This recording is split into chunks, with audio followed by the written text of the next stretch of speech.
Hello, my name is Penny and this is Penny's Art Emporium, and I've picked out some really nice, really cool colours today.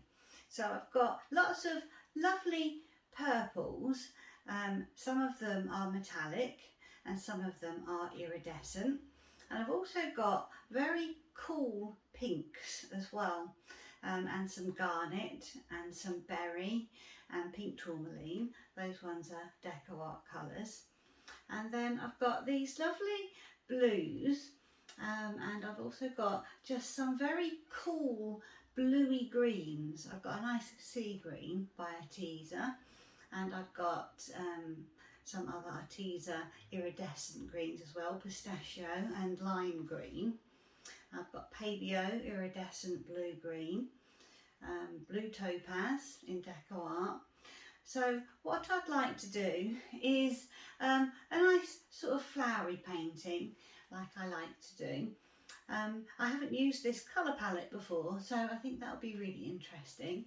I'd like to put the darker colours at the bottom, some dark purple, some Payne's grey, and then I'd like to do the top section to have lots of little balloon kisses to make it all little wispy little bits, and those will be in much lighter colours, the blue topaz, frosted mint, a little bit of frosted pink, and perhaps a little bit of lavender. So very subtle, wispy at the top, little balloon kisses, and then much darker at the bottom, and a few little tenderly bits, I think. So a very whimsical, fairy-like flower painting, and I will use my balloons today as well. So it should be very interesting. I'll put it onto hyperlapse for you so it's not too long for you to watch, and we will see what we end up with.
is this painting.